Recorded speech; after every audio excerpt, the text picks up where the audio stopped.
Assalamu alaikum wa rahmatullahi wa barakatuhu. Alhamdulillah. Inshallah, everybody in the best state of Iman, staying focused and trying to grow in this deen. So, Alhamdulillah.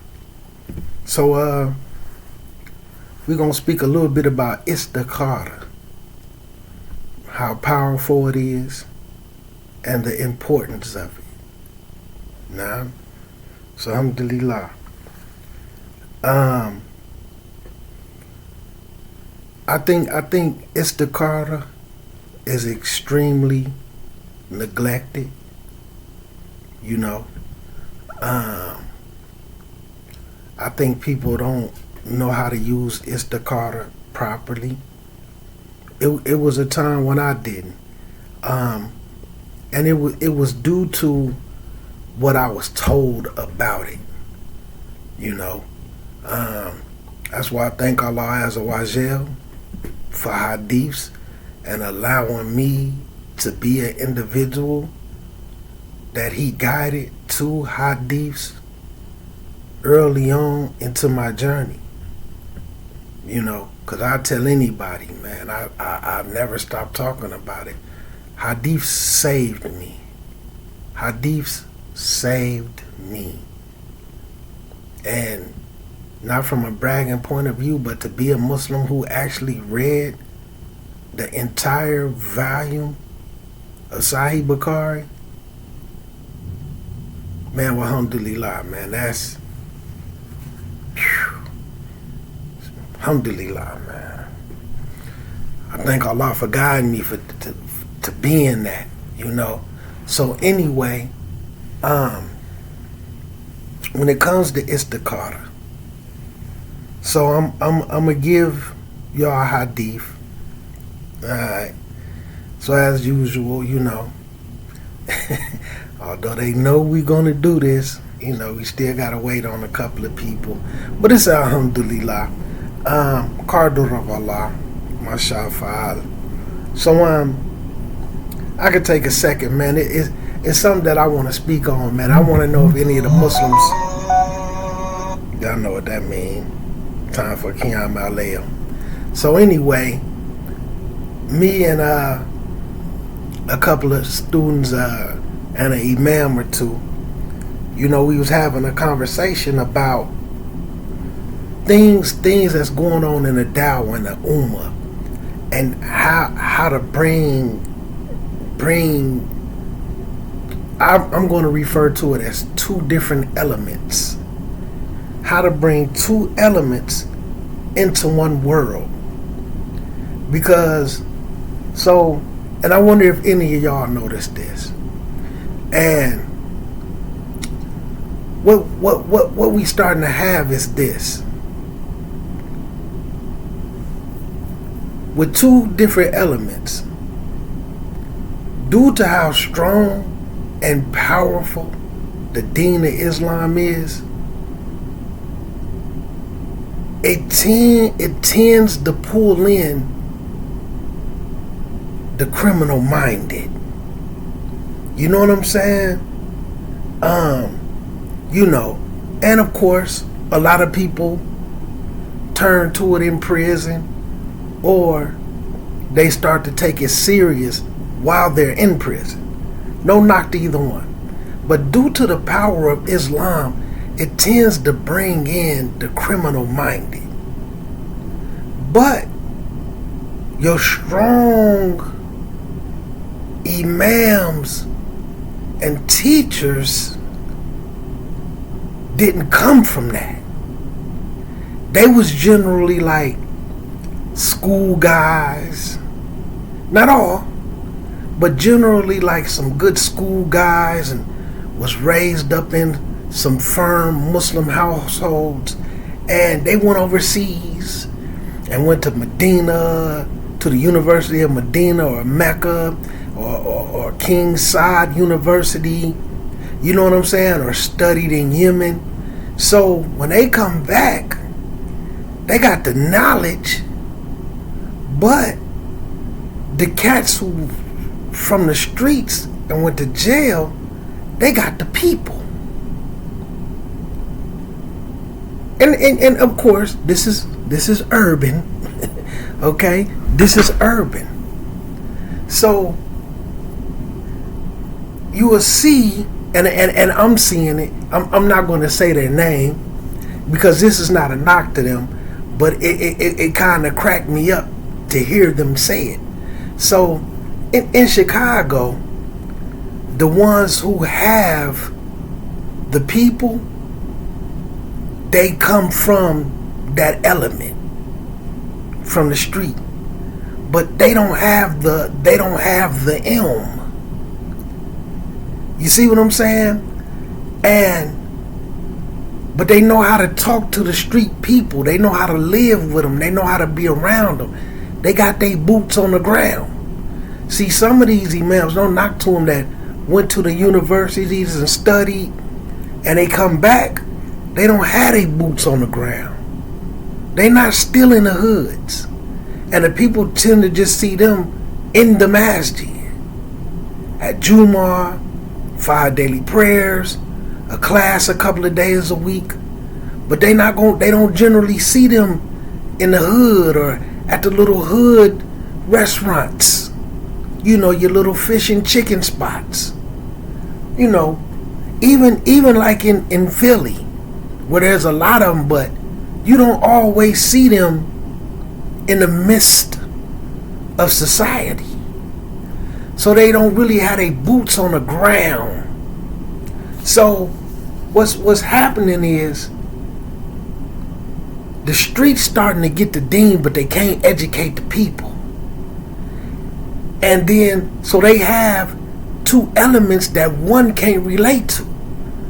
They can't relate to the school educated type of life, and they can't really relate to the street downtrodden type of, not downtrodden, but they can't really relate to what they're going through in order to educate them. The streets, they know how to talk to them.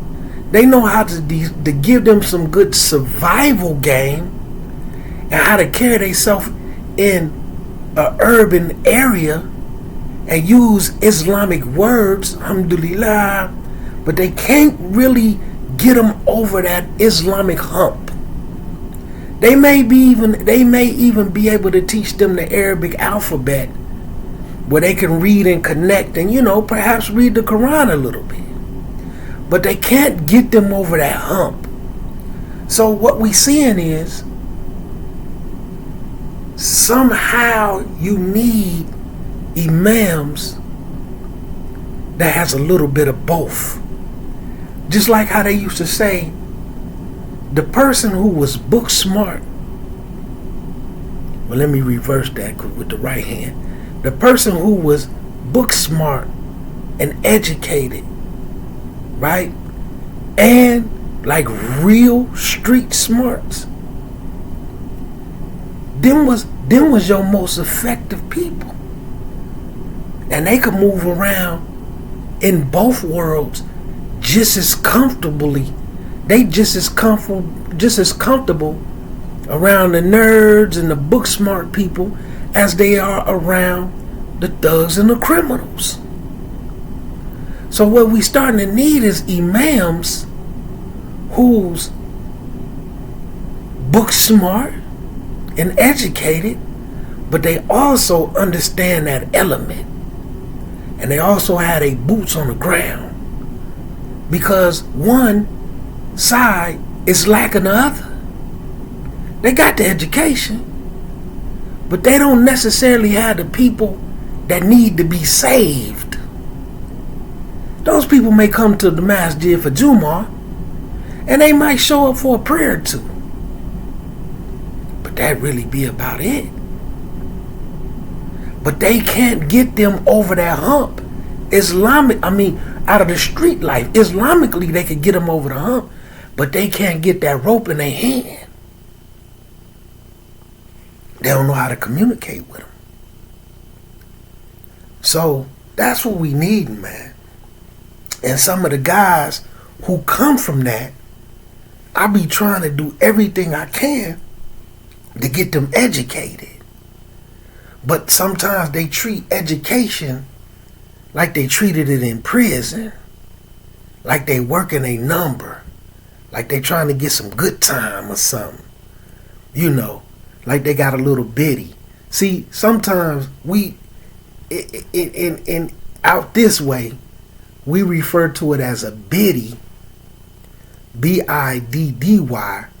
A biddy is a girl who's doing a bid with them. You know what I'm saying? They got them a little bitty. They can call home. They can get some money.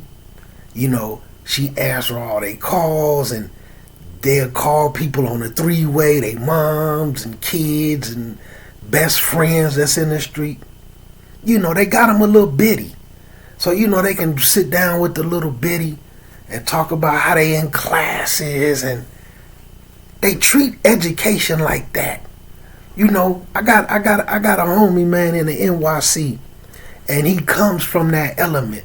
He done did all type of prison business. This isn't no knock to him.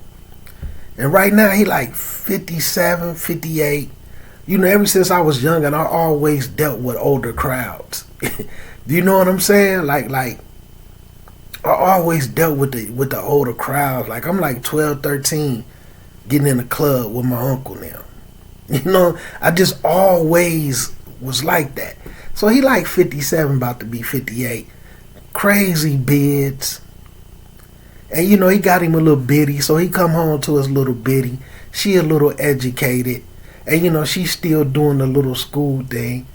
So this dude sitting around talking about he taking classes to become a lawyer. Boy, you got more felonies than the law allow. You can't be no lawyer. You can't even take a bar exam. I'm sitting there saying, hey, man, take these Islamic classes, man. Like, the streets need you. See, you got the tongue. You know how to talk to the shorties. You could talk to them about prison. You could talk to them about the streets. You understand the lingo. You could talk about what you've been through. Man, get this ilm in you, man, and save them. Man, I'm going to be a lawyer. Boy, you 57. You 57, 58 years old, man. You know how much schooling it take? Even at a full-time college student, it take about 12 years to become a lawyer. 10, 12 years.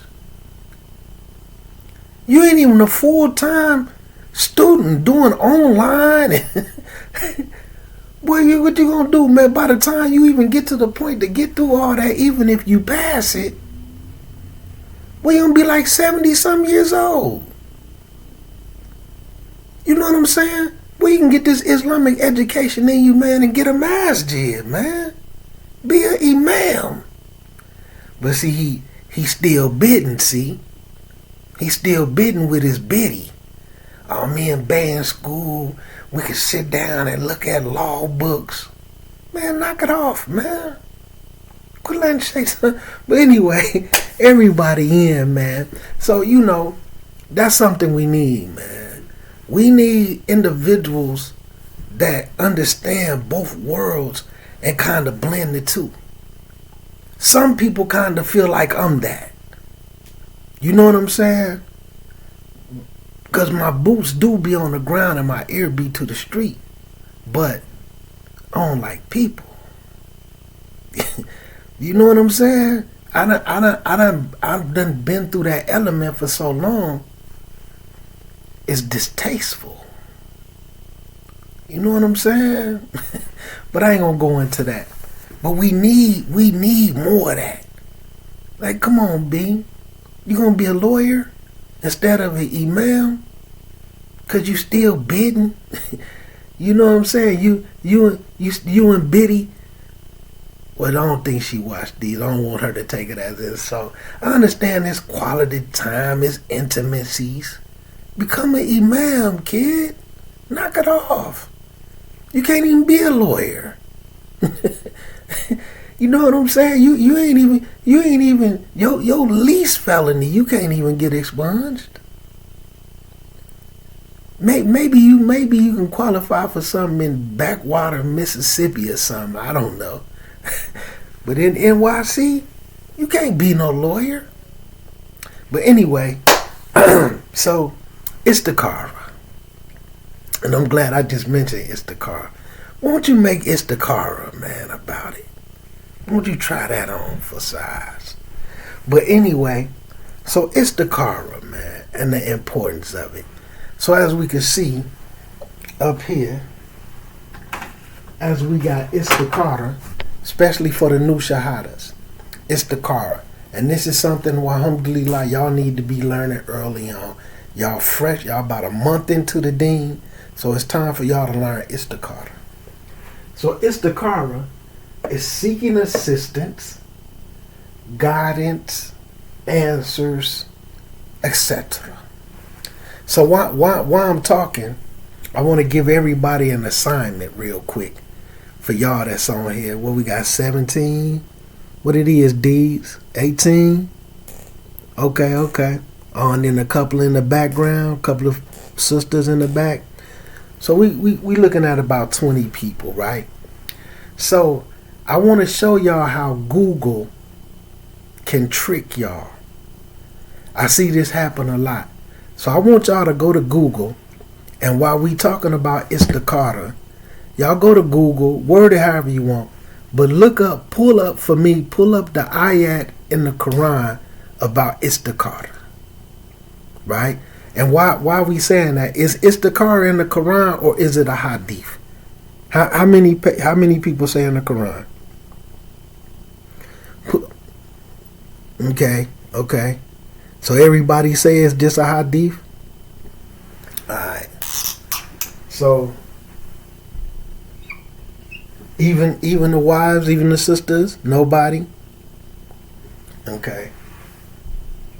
So y'all Googling it? Anybody come up? Okay, hold on, let me put it down. So no Quran and all hadiths. Nobody on the safe side? Anybody just want to say it's in the Quran? Just for the fun of it? Feeling like this a trick question? Okay. So no Quran. Everybody say it's a hadith. So what y'all come up with Google? Okay. So Google is saying there's no ayats in the Quran about Istakara.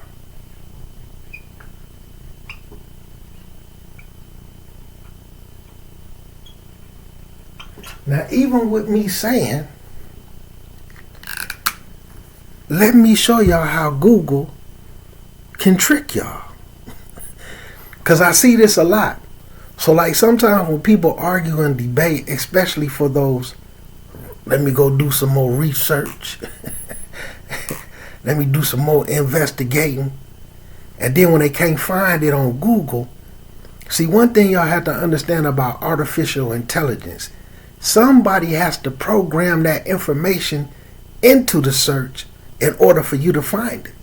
If they don't have that information, they can't put it into the World Wide Web to where it circulates in an algorithm. So everybody from all y'all Googled it, and not one thing, all of it said there's no ayat. How they wording it? Okay. So basically nobody could find it. So Istakara, seeking assistance and guidance and answers, help, whatever you want to word it. So let's start with the hadith. And I'm going to use, so like how I told y'all about in my other videos about how certain things is easy to find because it's common. Because all the Muslims we be doing it. Like I said, if the Rasul was wiping his face after every salat, everybody would have been doing it. It wouldn't be like one hadith and one person saying he seen it. You know what I'm saying? Even with that hadith, with the commentaries with companions sitting up saying, ain't nobody else ever seen it. Like, he the only person that says that. And it still ain't no proof he seen it. Or this means tawheed when you testifying and telling the truth and taking shahada. Or when you into shahud, you had to do it in point because it means tawheed. Everybody would have had that same understanding. So like with istikhara, this is such a well-known thing. It's in Bukhari, it's in Muslim, it's numerous hadiths on it. Like it's extremely simple to find. You don't have to look for it for 3 hours, 4 hours. All you got to do is bust your book open.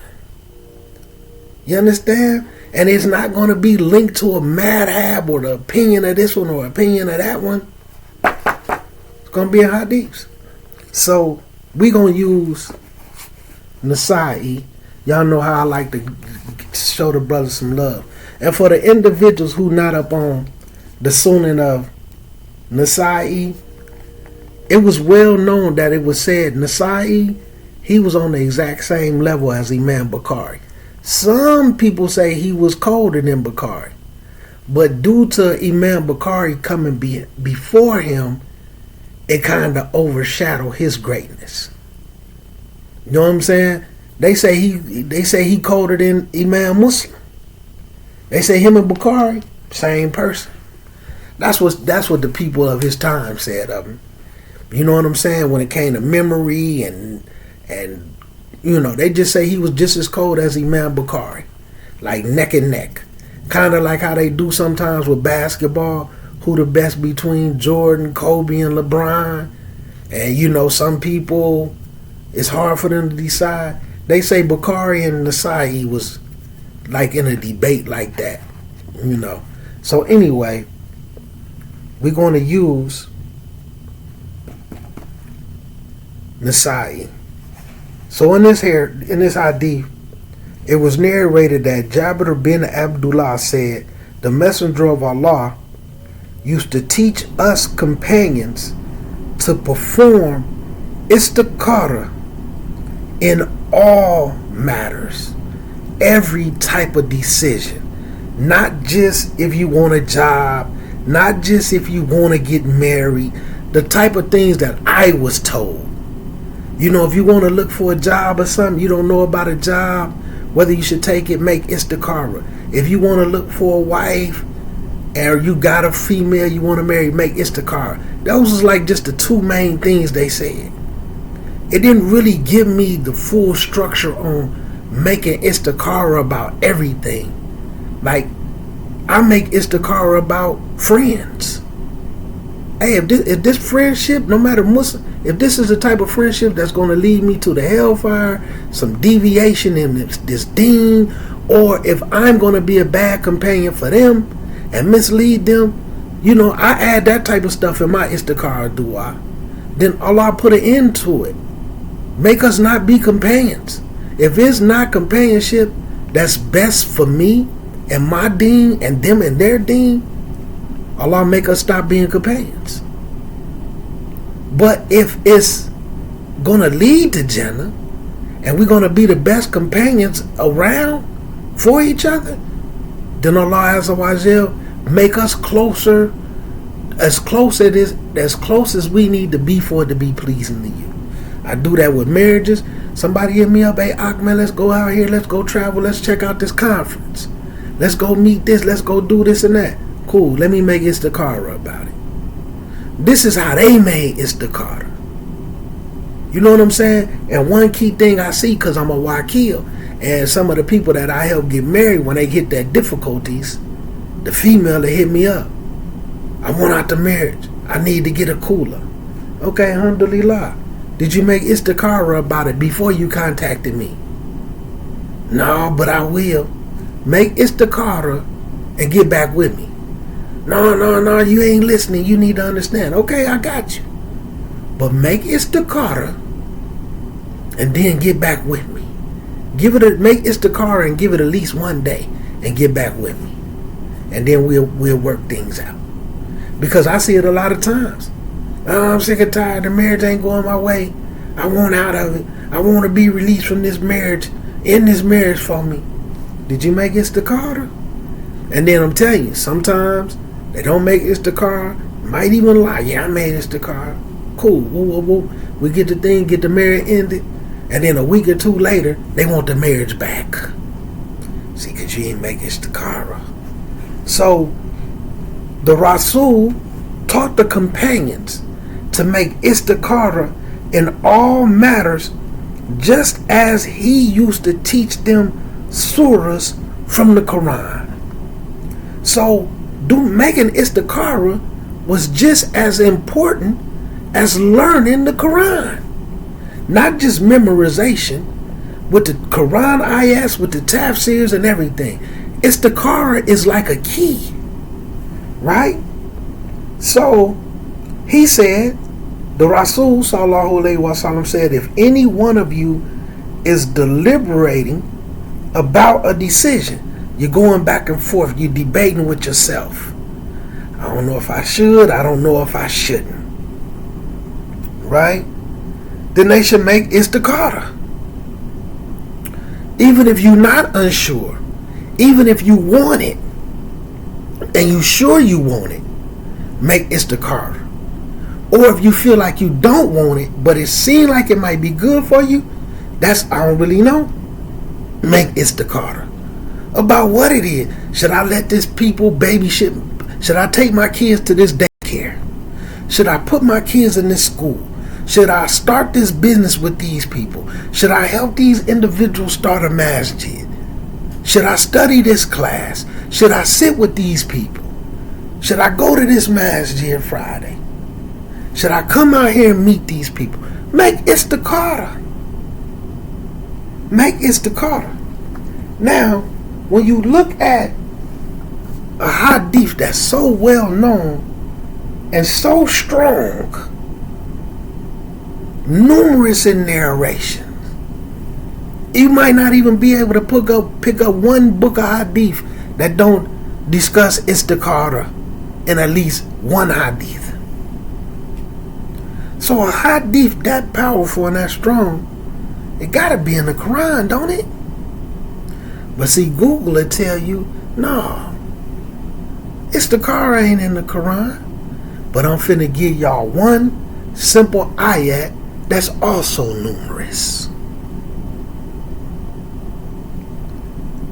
Seek assistance, guidance from Allah Azza wa Jal through patience and prayer. Guess what that is, Johnny? That's istikara. Because with istikara, you're seeking assistance from Allah Azza wa Jal through prayer. Because you're doing 2 rakats of prayer, and then you're making a dua at the end. But when you're in prostration in the prayer, you also supposed to ask for Allah about the decision. Mustahab, highly recommended to do that. It's not mandatory, but it's extremely highly recommended because of how powerful dua is when you in prostration in salah. In salah. Even the same with Tawbah. When you making your 2 rakats for Tawbah, make dua for that Tawbah to be accepted when you in prostration in those 2 rakats. Quran ayat. Seek assistance. What's istikara? Seeking assistance, guidance, answers, and etc. in prayer. So I'm gonna pull up one Quran ayat, just one, and there's numerous. There's like 2, maybe 3 in Surah Al-Baqarah, but I'm gonna give y'all this one. Ayat number 45 in Surah number 2. And seek help in patience and prayer and salat. And truly, it's extremely heavy and hard for the al-Khashi'un.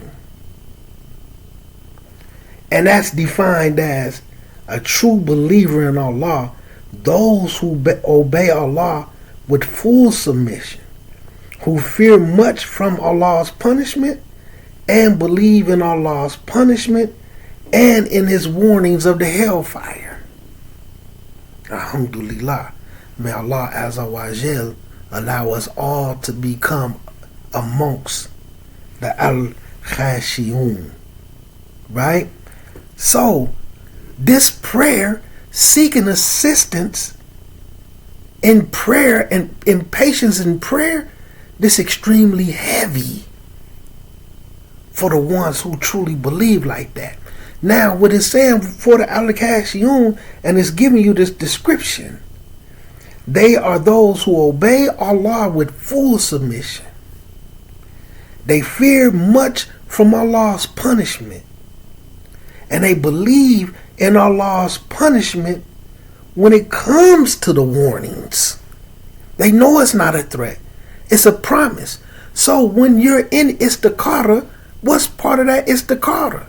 If this decision is going to lead me to the hellfire, if it's going to lead me to your anger, if it's going to lead you to punishing me, right?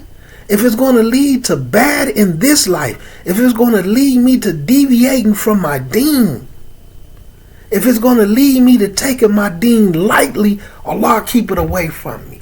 If I'm already in a situation, Allah end it swiftly, immediately. Now, when you read this ayat right here, can't you see that that's istikhara?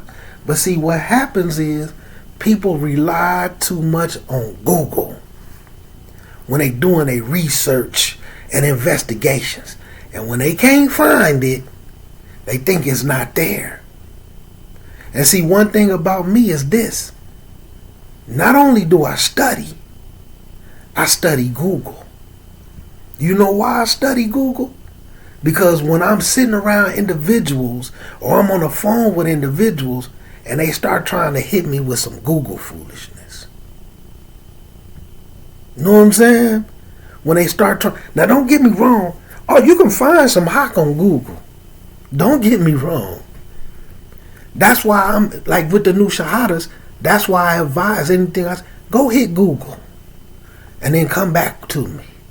Because I want to show y'all how to properly use Google. And because right now y'all don't have books like that. Y'all don't really know how to go through your books like that. You're going to need Google. You're going to need Google. And the area, the city y'all in, you're going to need Google. Okay? You're going to need Google, Jack. Trust me. So, why are we speaking on it? Istikhara need to be your best friend. Now, in the streets, what's your best friend? You know, for some of them older people who used to listen to people like Pac, all he need in his life for sin is him and his best friend.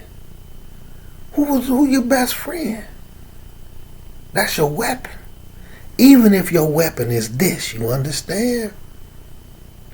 Even if your weapon is this. But why am I using that? That's your weapon. Because dua is the weapon of the believers. Istikhara need to be your weapon. Yeah. Istikhara need to be your weapon, man. You need to get that through your head. You need to learn how to make istikhara, when to make istikhara, and get it in. And get it in. Google the words, just Google how to make istikhara. And then we'll compare what you come up with to numerous hadiths. Because you might find more than one dua. You can add to the dua. Because sometimes Google going to just give you a basic format. Kind of like how they do a cook bar and then you fill in the blanks. No, you can add to that. You can make it as beautiful as you need it to be. You understand? And we gonna definitely learn how to make istikara. Because that's gonna be your tool.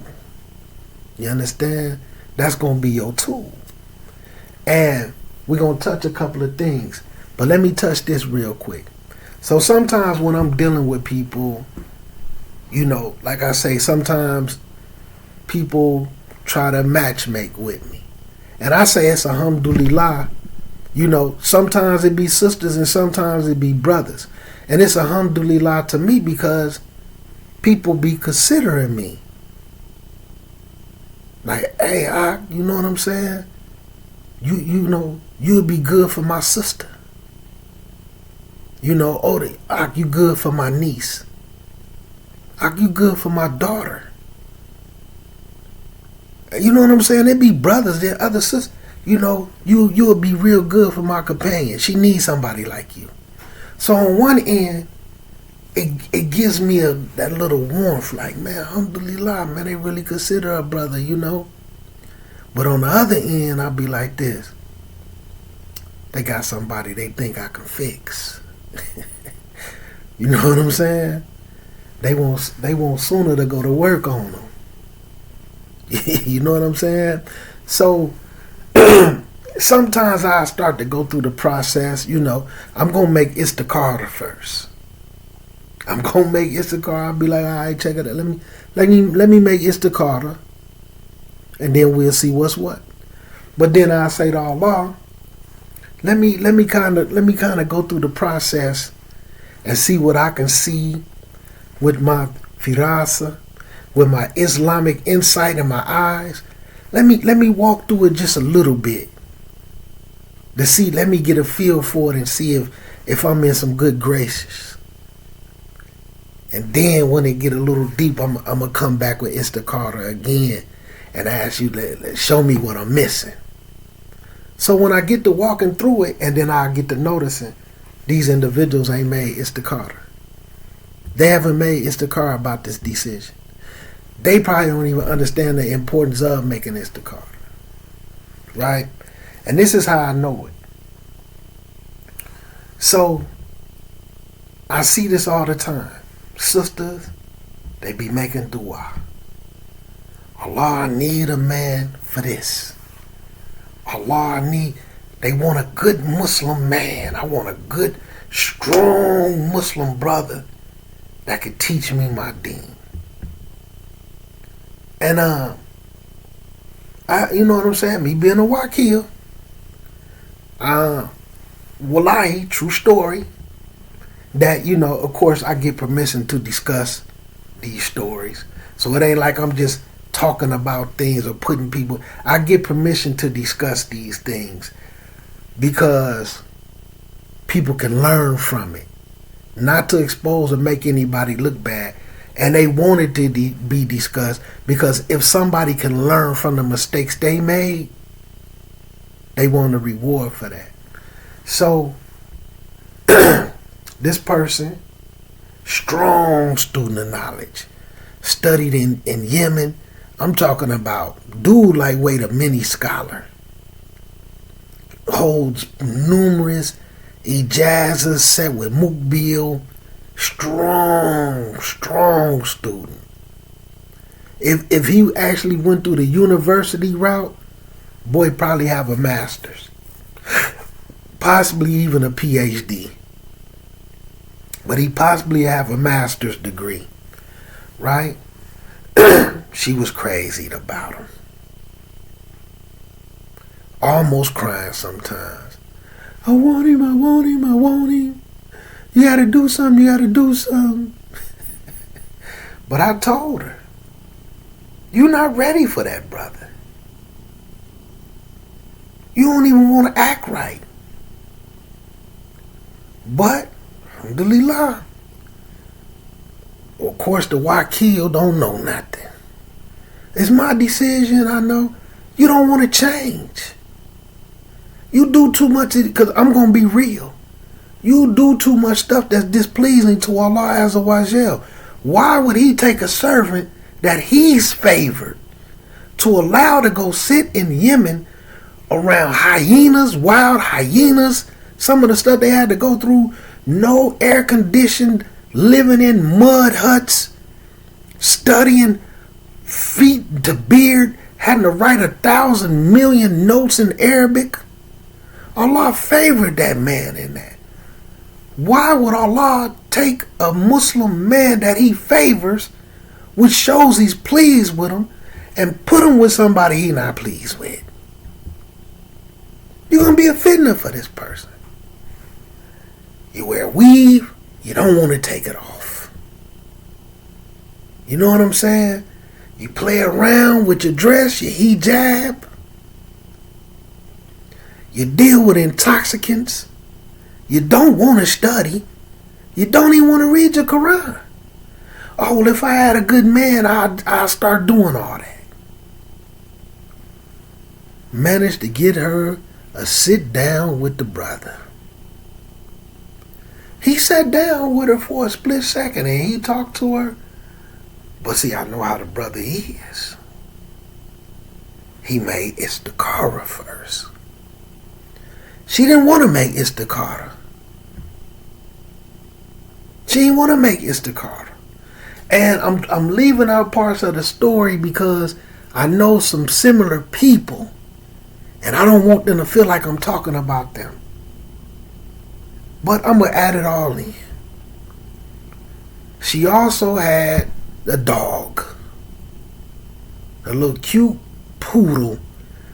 Whatever them little terrier little dogs, like at one point all the little famous white girls was getting them and carrying them around in Gucci bags and all that. The little terrier furry little things and putting bows on his ears and all that old weird stuff. Couldn't give up her little terrier poodle dog. She's so crazy about it. But then trying to convince the same excuse that everybody else use. This is my guard dog. This dog is my servant. This dog is here for my services. That dog? That dog. That dog, when you go outside and let her use the bathroom outside, and then he come in the house and scoot on his butt on your carpet as he's wiping his butt and you don't even have a sense to realize it.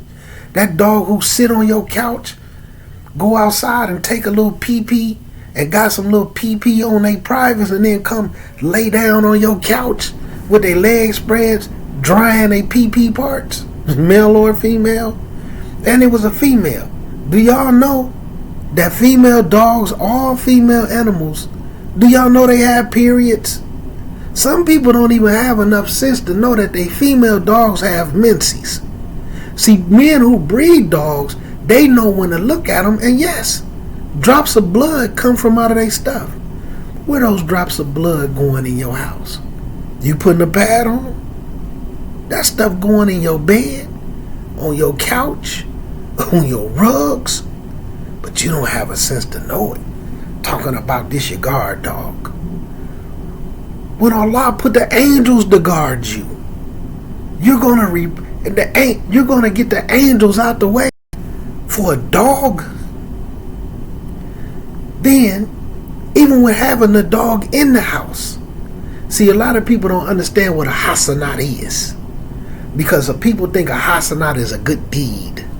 Yeah, when you read the Quran, every letter you read, you get a good deed, because that's how they try to translate hasanat, when they really a stronger definition, or if you look at it this way, it could carry more weight. A hasanat is one blessing from Allah. So when you have a dog in your house, or even if you have your dog outside, which is worse than having it in the house, because now you're putting that dog in oppression, especially if you chain it up, and then it's using the bathroom all in your backyard as it run around and play in it, and it's getting fleas and ticks in its ears, around their private parts. They chained up, they can't move. Now you're oppressing the dog. And when you look at the hadiths about the woman who's going to get tortured by a cat that she oppressed, why am I speaking about this? Because they didn't make istikhara about that dog, about that weave, about the situation with the brother. And he did. And just moments within conversating with her, he told her he was cool. He told her he was cool. No disrespect to you, but you cool. I'm not going to criticize you. I'm not finna hit you with 1,000 hadiths. Because he made it clear. I told him, man, the sister got a dog. You know what I'm saying? He made it clear. I'm not marrying a woman with no dog. I'm not wearing a woman who has weave. Even if they just wear it occasionally. Because you still curse by Allah. And I'm not marrying no woman who don't properly cover all the time. But she couldn't let it go. And then when she got a chance to talk to him and plead her case, oh, my dog is to guard me. Man, Allah and the angels is your guardian. But due to this and what you doing with this dog, you can't even get that. Oh, well, if I give my dog away, Allah gonna punish me. You getting punished with the dog in the house already. Allah don't want you having that dog. Even with the hadiths, when a dog licks something, you had to clean it 7 times. First with dirt. Whether it's your fork, whether it's your bowl. But when a dog lick you, do you go wash your body 7 times? When this dog sitting around licking all on his private parts and licking all on your couch and all that stuff, you gonna wash your couch? Laying all in your bed, getting that same saliva all on your pillows and bed. You gonna wash that 7 times? Because that's what the hadith say. No, you're not gonna do that. Now, and even if you feel like you got a legitimate reason, and this ain't the time back when the Rasul and them had businesses where the buildings didn't have doors and windows, and they was using dogs to hunt. But even with that, they still lose a hasanat per day. Now, if you add that up, if you factor in, this is one blessing from Allah every day. So if you have a dog for a year, you lose a blessing from Allah. In 1 year, 365 blessings from Allah. Now, you want this brother. This brother can help you get to Jannah. But you will rather choose what angers and upsets Allah and leads to the hellfire. Now this husband could have been what though? A blessing to you. That's one blessing you possibly could have lost, and you lose one blessing per day. A husband is a blessing to a wife. A wife is a blessing to a husband. And all the benefit of a job is a blessing from Allah. A car is a blessing from Allah. A home is a blessing from Allah. A bathroom in your house and a shower and bath, that's a blessing from Allah. When you know how to look at it like that, you're losing. You don't know what that blessing is.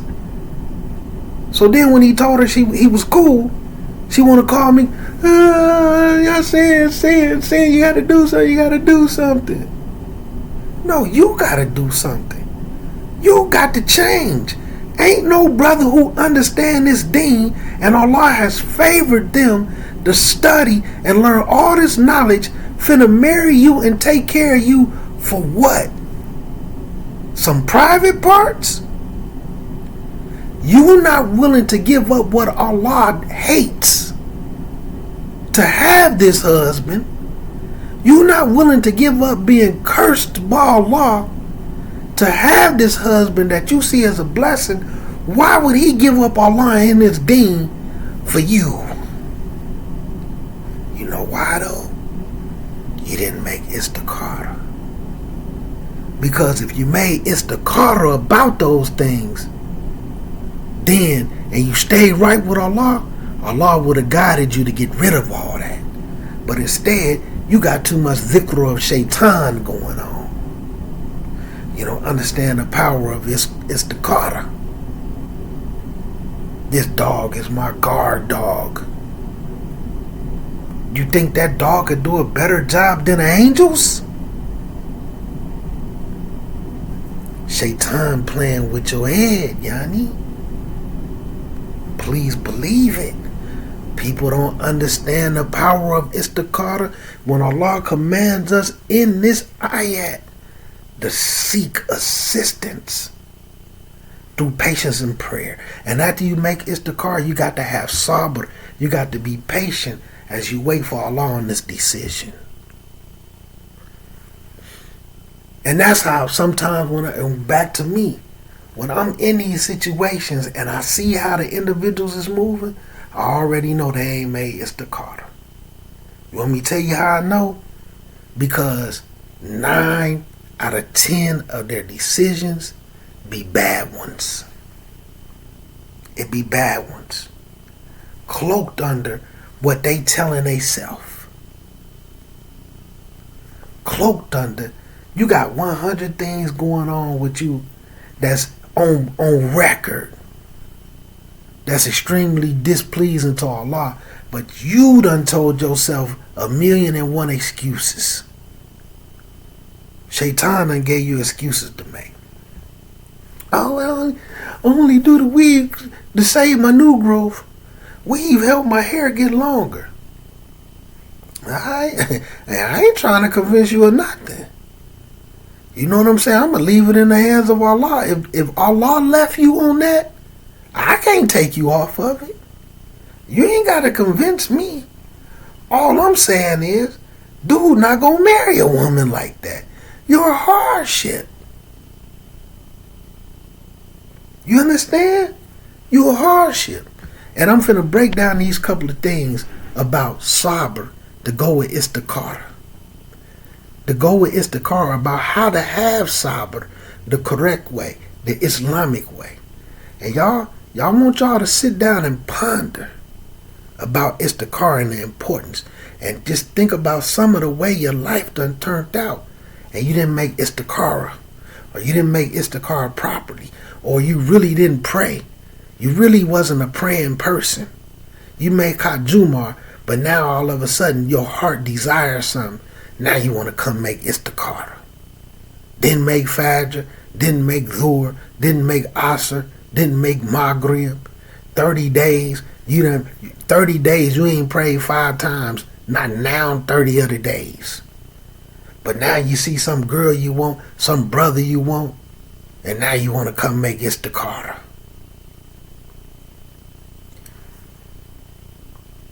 Allah ain't nothing to play with.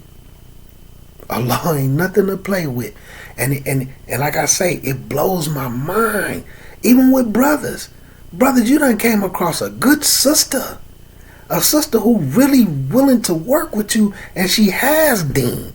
Like I say, a brother can marry a woman for 4 things, right? Of course, you can marry her for her wealth. But like most of us brothers, we ain't marrying no sister for her wealth because she not finna take care of us. Her lineage, you know what I'm saying? Ain't nobody trying to, lineage is not a big thing right now. you know what I'm saying? Like, you're not finna marry into no royal family or nothing in America, nothing like that. You might find some Muslims, who might be a doctor and they got a good bloodline that's foreign. And they might allow you as an African American to marry one of them. It's a couple of famous boxers who might have some deen and might have some daughters that's Muslim. You know what I'm saying? The famous athletes, they got some family members that's Muslim. And you might get to marry into that lineage. But that's generally not happening. And then the way a lot of us meeting, we don't know what they really look like. So you don't know if you ain't necessarily marrying for the beauty. You might not even know what they look like. The way that people meeting and getting hooked up. And then so what's left is to marry them for their deen. And like I say, the ones who don't marry for the deen, it's basically like you gonna fall on your face. You're not gonna succeed. If you marry her for those, you can marry her for those things. People do marry women for those things, but if you make those choices and put the deen aside, see, all that other stuff is dunya. You marrying for the dunya instead of the deen.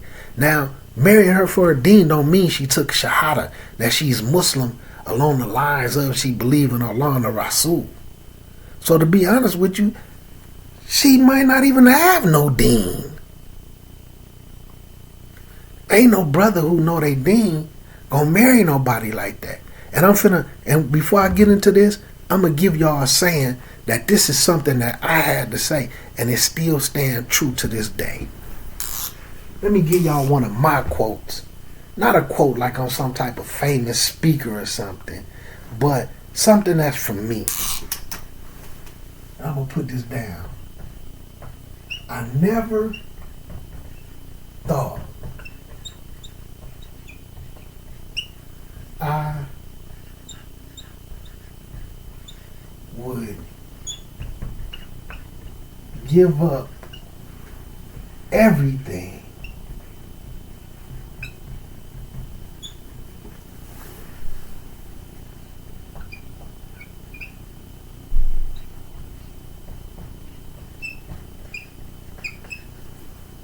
for my Islam.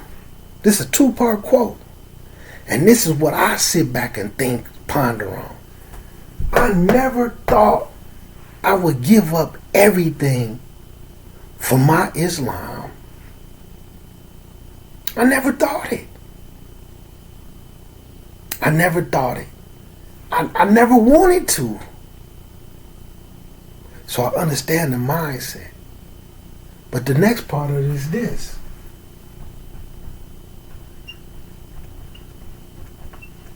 I never thought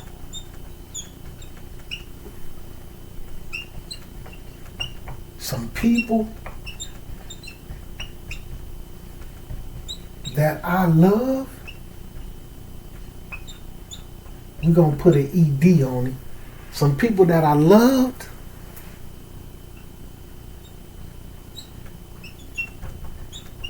would give up their Islam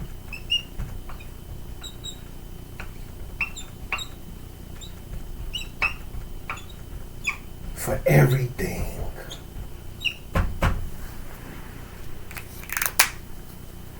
Do y'all understand how powerful that is? I never thought I would give up everything for my Islam. And I never thought some people that I loved would give up their Islam for everything. Had girlfriends, had gang partners, money getters. You know what I'm saying? I ain't even had to leave. You know what I'm saying? I didn't even really have to walk from up outside of my family. Everything was right there. The money getters, the thumpers, and everybody in this city. Here, Chicago, it was all right. I ain't even had to leave from out of my family, let alone my friends. The money getters, the thumpers. Everything that the streets desired. The plugs. You know what I'm saying? And then some things, when it comes to certain things, I was my own person. Businesses through legal money. Different businesses. You know what I'm saying? Women and you know what I'm saying? Laid back, cool. I ain't had no ops, regardless to what I was. Wallahi. I used to be the only person on my side in a whole party with my ops. Or like if a couple of other people from my side showed up to these parties, wallahi, they would get ready to whoop them. They would get ready to whoop them. And I'd be right there. That's Allah is my witness. Even like the people in my family be like, man, you got the best of both worlds. You can go to any side of town, wherever you want. You be over there with them cats. And they trying to kill us and we trying to kill them.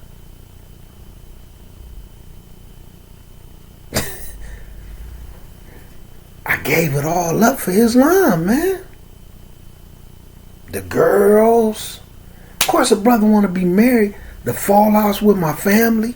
Because they can't understand I don't want to say Happy Mother's Day, Father's Day, Christmas. I'm not finna sit up in here at this funeral and listen to this pastor talk crazy. I gave it all up. Children get a little older and want to feel some type of way about the dean and different things like that. Alhamdulillah. You make your choice. But I never thought I would give up everything for my Islam. But then I never thought some people that I loved would give up their Islam for everything. That's something to ponder on. And I always take myself to this saying. Whenever I feel a little way, even if it's some sister man that I might admire, I'm not finna give up my Islam for you. All this compromise, your whole entire deen compromised. What can I do with you? Sit around and play with Shaitan in your house? I don't think so. Oh man, I can come out and do this and do that. Man, you compromise your deen, man. I mean, you ain't gonna do nothing but get into it. You gonna end up hating me. Cause I'm gonna make sure you don't like me. Cause we gonna play first 48. I'm gonna throw the cuffs on you. I'm gonna convict you of being miskin, and I'm gonna cuff you up. And the dissing gonna commence. If you don't want to listen and learn. I'm not finna give up my, man, I gave up everything for my Islam. I ain't finna make any other decision after that. All this work and stuff I done put in, man, you kidding me? But like I said, I done seen almost every Muslim that I love, that I knew in person. And I done seen them all get a Islam up for everything. And when you do that, in my eyes, you have nothing. They have nothing. Cause you know why? Cause they don't have no Islam, baby. I don't care what they call themselves. They have nothing. So let me go ahead and break down the second part of this. To seek assistance through Allah, through patience and prayer. So when it comes to the patient part, right? When it comes to the part about sabr, let's make this clear. And keep in mind, you gotta have patience up on these decisions. And you gotta make sure you in good standards with Allah. You can't be the type of individuals that forgot about Allah to the point where Allah caused you to forget about yourself. Look, if you in those situations and you know you're not right and you want to make istikhara, make 2 rakats of Tawbah first. Make 2 rakats of Tawbah first. Pay your little zakat. Go give out some sadaqah. Pray Qiyam al-Layl. Then make istikhara. Try to do something, because you can't fool Allah. Allah, you can't get over on Allah. You can forget about it. Shaitan gonna have you in the world a doodle. You know what I'm saying? Y'all, you know what's gonna end up happening? That belt gonna get put on that booty. Is what's gonna happen. So, when it comes to the sabr aspect of things, right? There's several types of sabr. One, you gotta have patience in avoiding the prohibitions and sins. And see, I gotta throw this in, and I hope they watch my videos. Muslim sister, man, I always be there to help them, man, because they always be in a bad. But they do watch my videos. I hope they watch this one, because wallahi, they just hit me up. Now, I didn't ask to speak to them about this, but ain't nobody gonna know who they. I gotta speak about this because I want people to understand this. Wallahi, true story.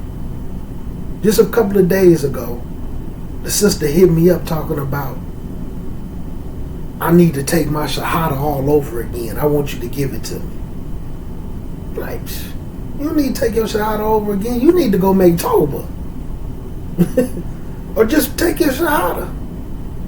Well, I said some things, this, that, and the third. But, situation, about a month or two ago, you know what I'm saying? Because, they have health issues and stuff, right? So they sick. They hit me up, I'm so sick, this and that. And they describing the sickness. So I said, in my head, you eating some pork. I'm like, man, what you been eating? Oh, well, I was eating this at this particular restaurant. I said, well, that stuff got pork in it. That rice, they put sausage in it. They put pork sausage in it. That gravy got pork bacon and grease in it. No. I eat it all the time. But now it's making me sick for some reason. Boom. Put it up on the internet. Showed it and proved to them that pork was in it. Oh man, astaghfirullah. Nobody knew that. But see, it was a particular Muslim Da'i Salafi that had a name for itself at one point in time, wrote a manifesto about how you can eat pork that's not meat, because it's been changed and used all these different rulings. I'm not going to get into that. So they eating pork now. So then about 2 weeks after that, they on the internet sick again. Same symptoms. So I got right back. I got right on their comment on the internet, on social media, and said, I know you ain't eating that pork. They put a sad face on there. Then they go through a world of trauma, eating pork, doing all type of stuff. Next thing you know, they sitting back about a month after all of this, talking about they need to take their Shahada again. They done left the deen. They done said some bogus stuff about Allah and all type of stuff. Playing with Shaitan, man. You gotta have patience in avoiding those prohibitions and sin. That pork might be good to you. That alcohol, that weed, going out and kicking it with your friends, you might want to do that, but you gotta have patience in avoiding that. See, that's one type of sabr. 2, doing acts of worship and obedience. Some acts of worship and obedience, you gotta have patience to be obedient when you have friends who, for like the brothers who like to go watch football and boxing, the Super Bowl and the NBA playoff with their guys, and they guys smoking, they non-Muslim friends or family members doing all this smoking and got all this girl company around, walking around in tight booty shorts and all type of stuff, like how they do, weave all to their back, down their back, big eyelashes and big fat lip glosses all on their mouth and all that, and walking around smelling like perfumes. You gotta have some obedience to sit up in there. You got to have sabr in doing these acts of obedience. You got to have sabr sometimes when it comes to fasting for Ramadan. Sabr and fasting for Ramadan is difficult for some people. You got to have patience with that struggle. So those are 2 types. You got to have patience in avoiding prohibitions, what's haram and sins, and then you got to have patience in doing the acts of worship and obedience. It takes sabr to make Qiyam al-Layl and Tahajjud. Right? So, of course, the second type, doing the acts of worship and obedience, it carries the most rewards. It carries more rewards than having patience in avoiding the prohibitions and sins.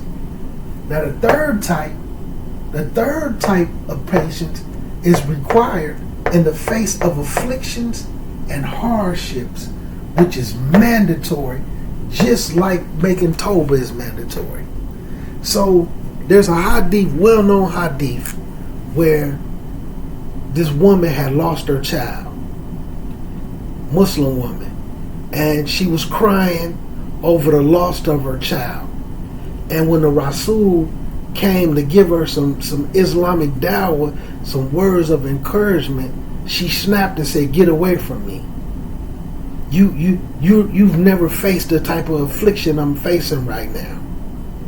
So the Rasul let her have it and walked away. So some people came to her and told her, that was the Rasul, Allah sallallahu alayhi wa sallam, that you was talking to like that. So she felt bad and ran to his house, knocked on his door. Rasulullah, I'm sorry. I didn't know that was you. So he told her, sabr. Real sabr, real patience, is at the first sign of the affliction. So that's why I said it's mandatory. That third type of sabr and patience is in the face of that affliction, in the face of that hardship. As soon as it happened, as soon as you told about the news. And if you're able to have patience and sabr right at that moment, then you could do what the deen tell you to do, while Allah can guide you through it. Now this happens when you make istikhara, because you might be asking Allah for something that you really, really want, but it might lead you to the hellfire. It might lead you to the deviation. It might lead you to leaving Islam. So Allah don't give it to you.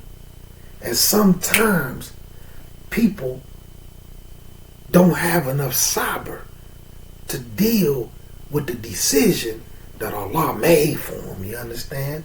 And just like how I told you with the sister, you pray for a particular type of man. 1 second, Dakik. You pray for a particular type of brother. Then you actually pray for this particular brother. Allah Azza wa Jal brings the brother to you. But you don't want to give up a najis, filthy dog that you don't have for permissible means, regardless of what you tell yourself.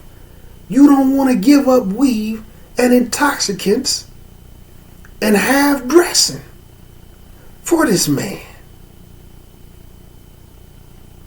You're going to choose all of this stuff that's displeasing to Allah because you're following your desires and the waswas and the whispers of shaitan. There's a quote by Ibn Qayyim al-Jawzi, may Allah be pleased with him and have mercy on him. A wise person doesn't choose poison over honey. You're going to choose poison over honey?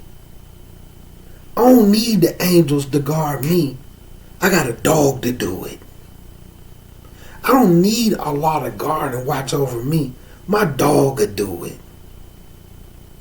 Because their desires kick in and they love this najis. Shaitan done made them fall in love with some najis where they'll choose that over what's pleasing to Allah.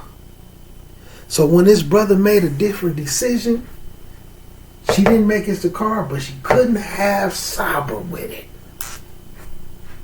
Calling me crying, talking about do something, I need to do something. No, you need to do something. Choose what's with Allah because it's better. What's with Allah is best. How you gonna pass up somebody that Allah favored? This is somebody that Allah favored in this deen. For a dog and some weave and intoxicants? And running around in the wrong type of apparel? That's Majnoon, Yani. So it's mandatory. That's a hardship when they get that type of news to them. Some people leave Islam when they don't get what they want. Sister be married, husband leave, he could have been a horrible Muslim. That's such a hardship, they don't even know if they want to be Muslim anymore. Then they might make the decision to keep being Muslim, but they half-butted. They play their Islam like they played their Christianity. You know? So having that type of patience at the first sign in the face of that the affliction and hardship is mandatory. You understand? So now there's two parts of sabr. You gotta have sabr, one part with what you're pleased with, right? These go hand in hand with acts of worship and obedience, even if this act of worship is a hardship, like making Hajj. Hajj is a hardship. Now I know some sisters, man, that made Hajj, man, and now a lot of people, if you ain't been over there, they actually built like a dome thing, like when you do the walking. So it's like they put like a thing over the top so you can walk in shade. Because it's a long walk. Depending on your health, it's an extremely long walk. Some people, it take them 45 minutes. Some of them, it take them an hour, especially if it's a lot of people. And during Hajj or Umrah, sometimes the whole entire ceremony, sometimes it takes some people 3-4 hours, 5 hours to complete Hajj or Umrah. The rites and the acts of Hajj and Umrah. It's a hardship.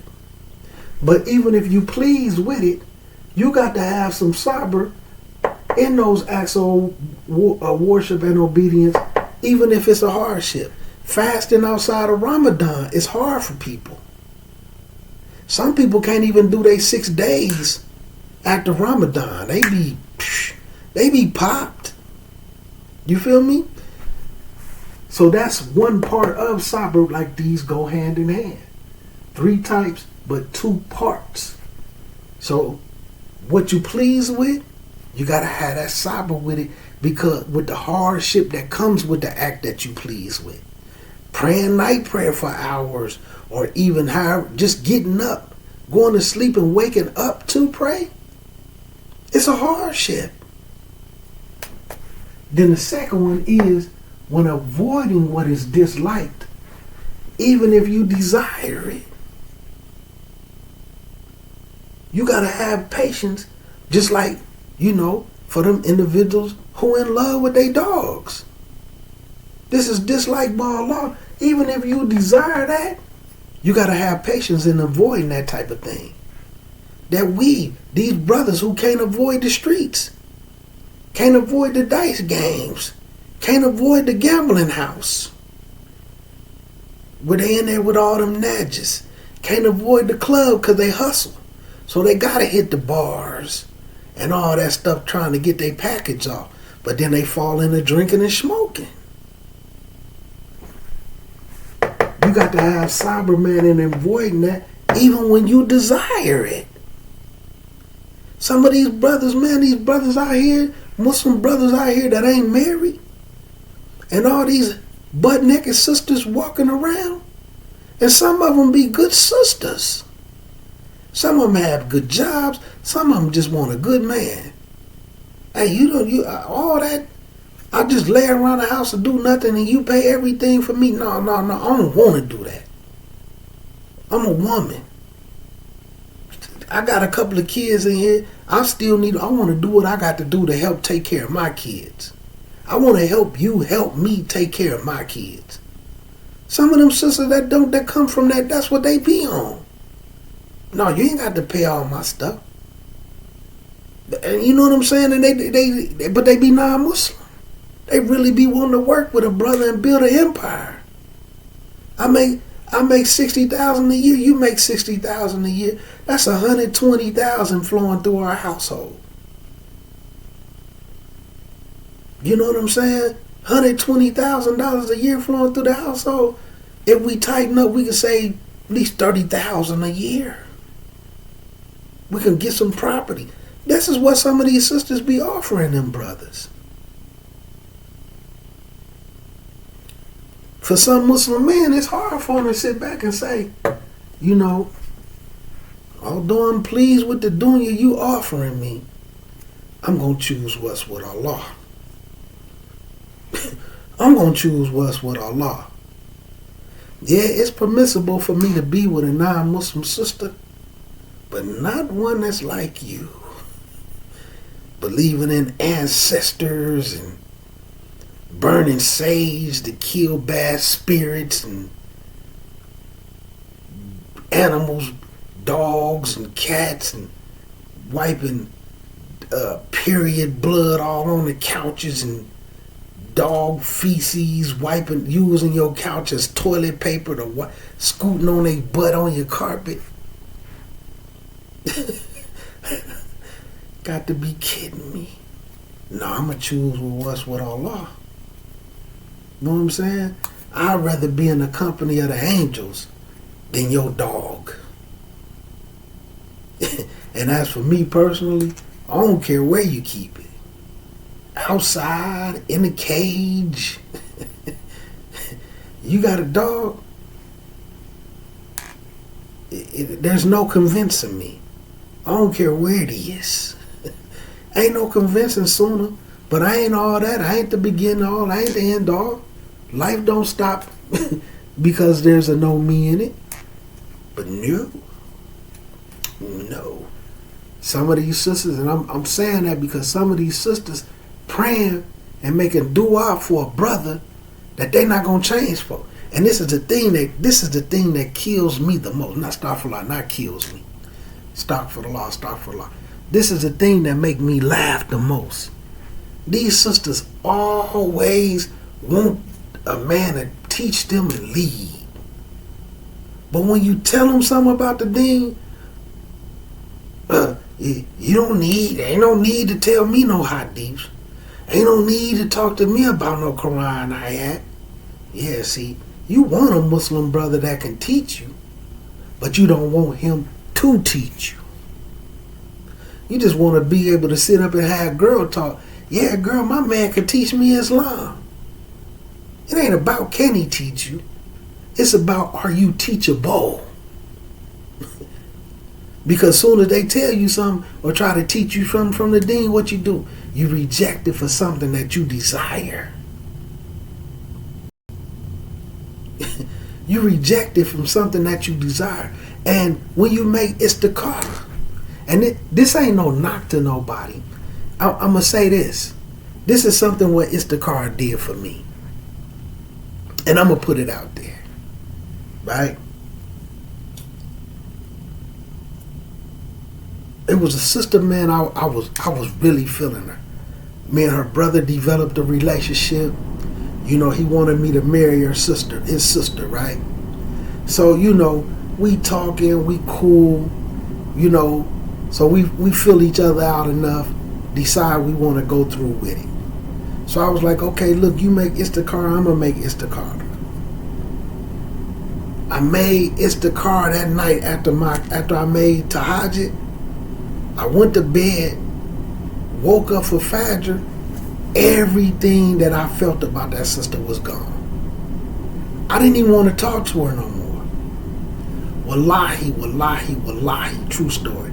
So I had to say to Allah, what is it? What did I miss? Like, what am I missing about this sister? Like, why you take all the feelings I had from her away? You know what I'm saying? What was going on? Was I going to mislead her? Was she going to mislead me? And then when Allah showed me, I did like this. Whew. You know how they do that? I was like this. Whew. And you know what I said to Allah? Man, Allah, you did your boy a solid. Yeah. I'm in a marriage. And then something just super cool. We like best friends.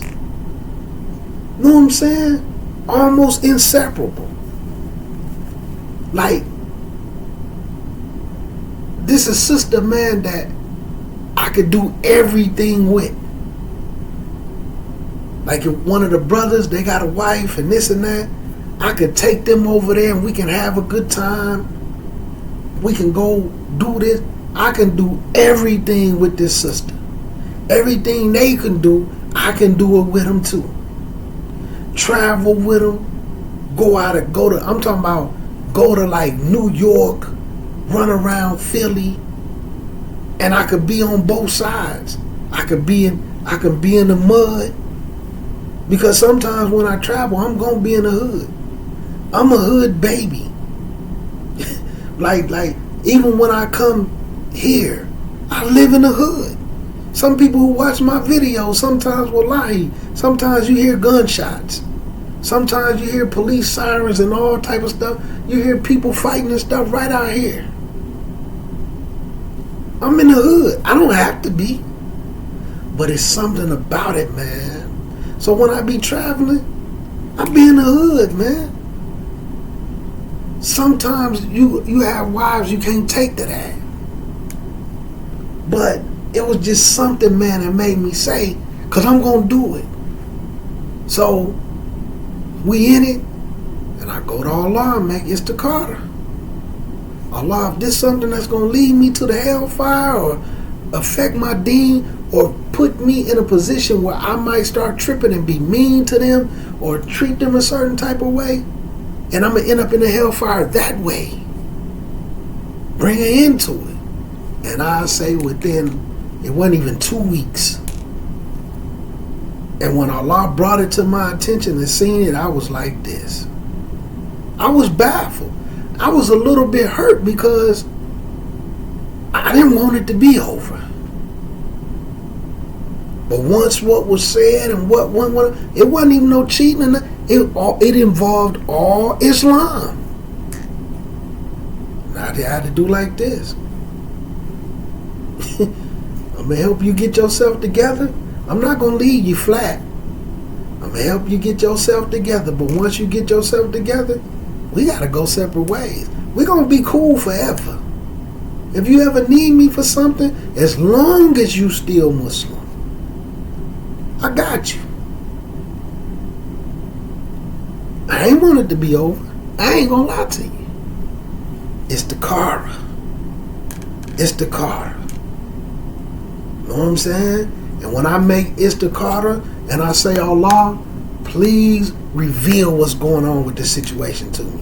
And when Allah showed me, it can be some brothers come, man, we can get to death. We can do this. All the time. It's always some brother who want to do something with me as far as a business, as far as some masjid, as far as some classes. I'm going to make istikhara. I'm going to even make istikhara about being around them. And then I sit down and say, hey, I made istikhara and Allah is showing me exactly why this ain't going to work. No, I see you don't get it. Did you hear when I said Allah showed me why it ain't going to work? I'm going to go against what Allah is showing me and proving to me for what you saying. You ain't Allah or His messenger. But guess what? It go exactly the way Allah showed me. Every time. The power is the car, man. So let me get up off of here, man. Y'all take that in mind, man, about having sabr. So after you make istikhara, continue to have sabr up on these things, man. You know what I'm saying? Be careful with Google. Because Google could say there's no ayats in the Quran about istikhara, and I'm giving y'all one. And this ayat, seek assistance with Allah through patience and prayer. Because that's what you're doing with istikhara. You're seeking assistance. You're seeking guidance. You're seeking answers. That's the total definition of istikhara. To do this prayer when you're seeking some assistance, when you're seeking guidance, when you're seeking answers. Artificial intelligence ain't always intelligent. And this happens with a lot of things. And this is why sometimes people, when they do their research and when they go and do their investigating skills, they fall flat. They don't know what to look for. You understand what I'm saying? You got to be in your books enough. You got to be in your tafsirs enough. And see, the beauty of it is this right here. All this what I put up right here, and I did this intentionally because I want y'all to go Google and come up with this? Guess where I get it from? Guess where I got this from right here? These Delil's. Let me show y'all. Let me put it in big words.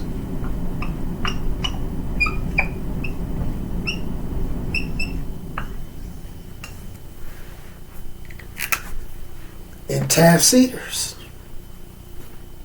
In tafsirs of the Quran. Yeah. Google didn't tell me this. Google didn't give me this. I get this from tafsirs. Rasulullah. Allah Azza wa Jalla. Interpretation of how to understand the Quran. I get this.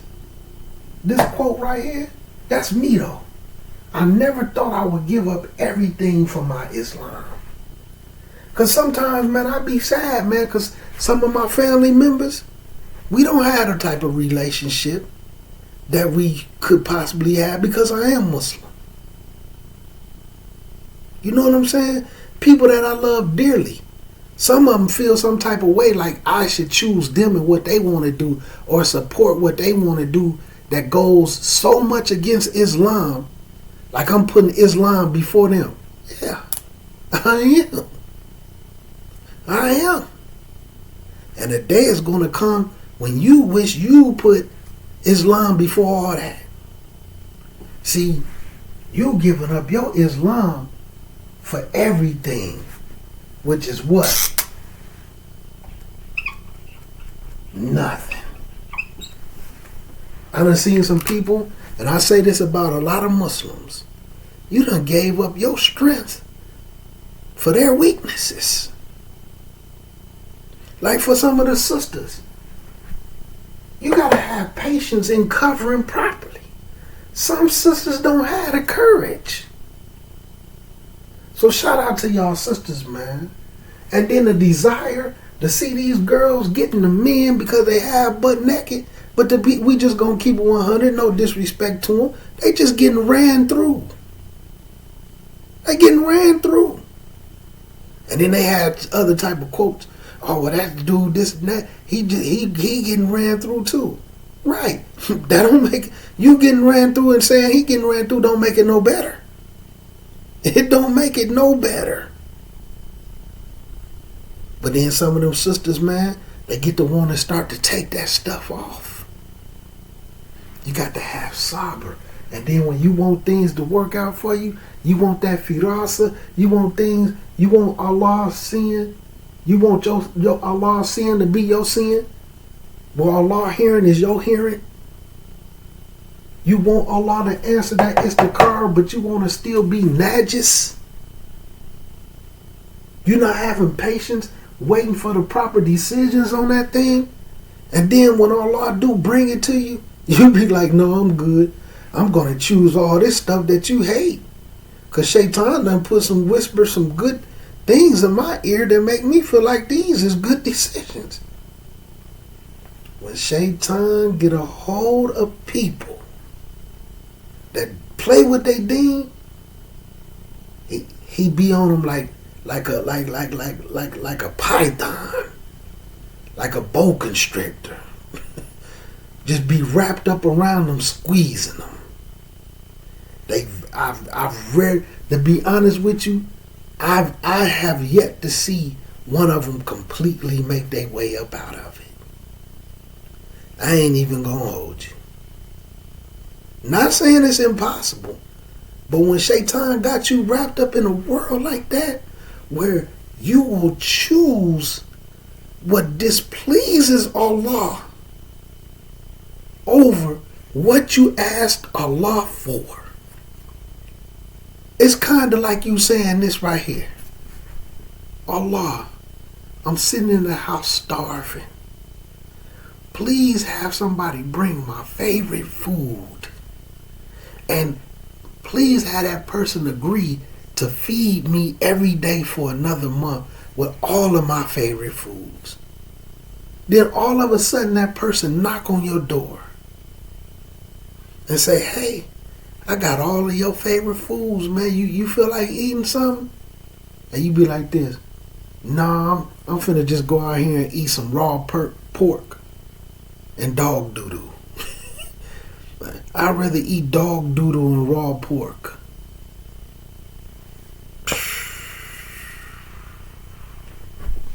Assalamu alaikum warahmatullahi wabarakatuh. Hey, D, I'm gonna call you, man. We gotta chop it up about something. Alright, y'all, man. Assalamu alaikum warahmatullahi wabarakatuh. My apologies for going so long.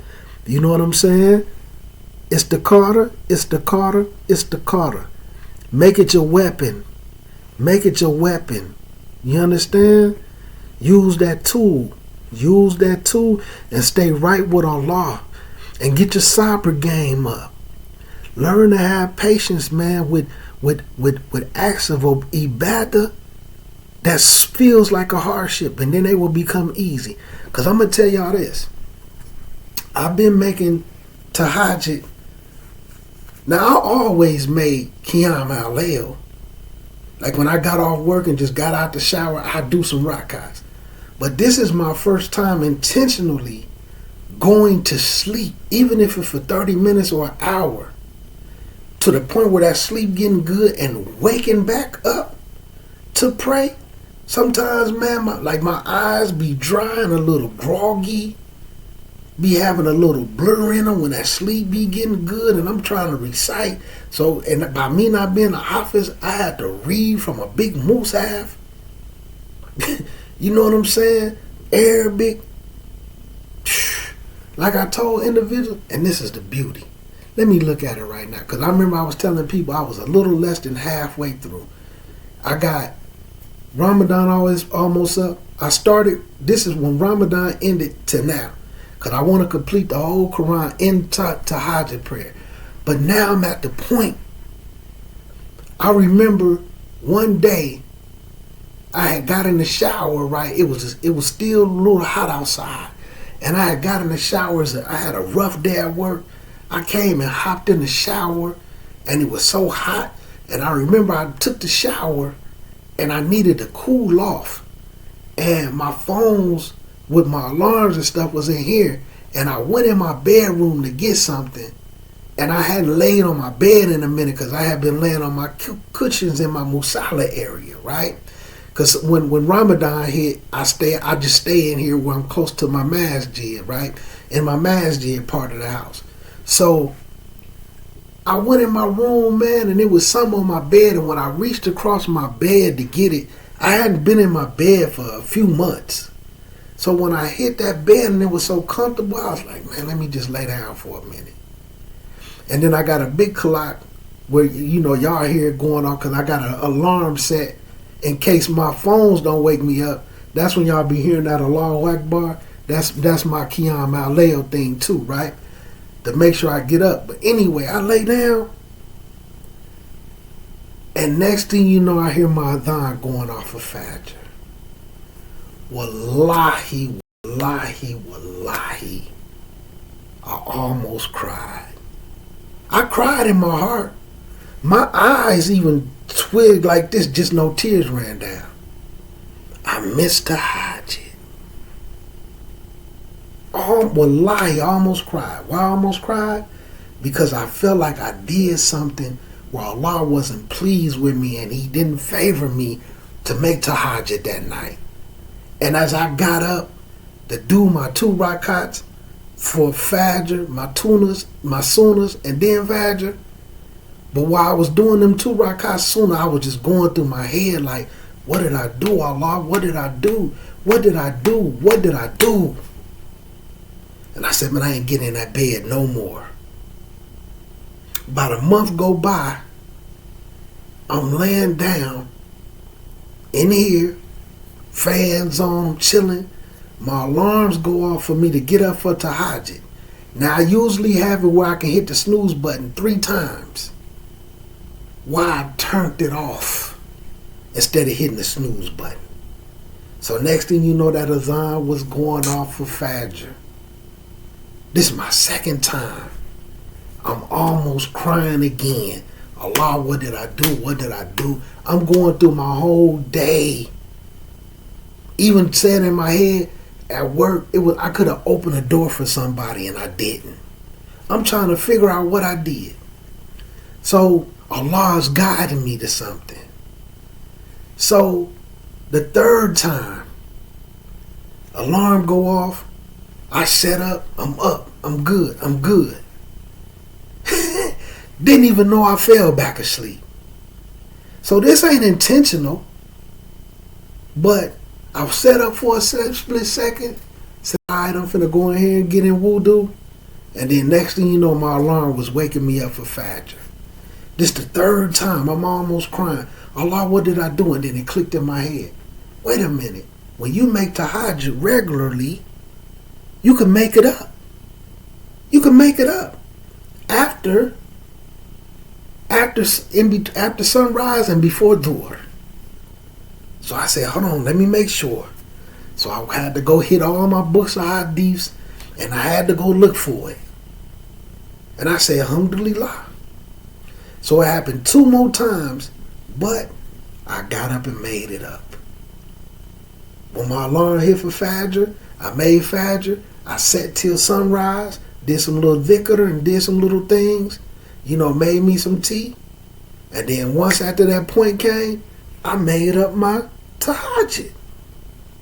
It ain't the same reward because Allah ain't there, but I still made it up. And I thank Allah because it's in my heart to make it up. Who making up tahajjud? Some people don't even make up the prayers that they missed. Wallahi, wallahi, wallahi. I made up tahajjud.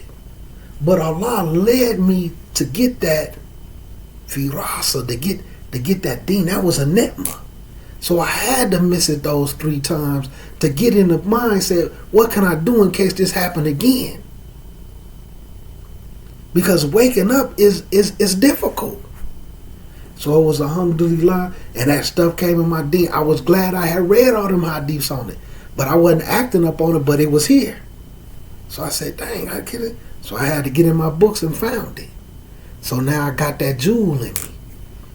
And now, if for some incident happen on where my alarm don't go off, or instead of hitting the snooze and I turn it off, or I'm in just such a sleep, or my phone, I done left it somewhere else and I'm asleep here, alhamdulillah, I'll just make it up.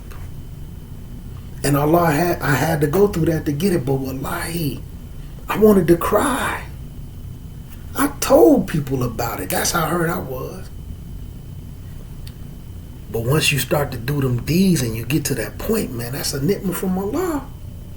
So anyway, man, may Allah help us all grow. Absorb this. Istikhara. Assalamu alaikum rahmatullahi wa barakatuhu. Deeds. Give me about 10 minutes, Sheikh, because I still, I gotta doze off or whatever. Matter of fact, because I know you gon', alright, I know you want to get you an hour in. We'll chop it up at the Fajr. Assalamu alaikum rahmatullahi wa barakatuh.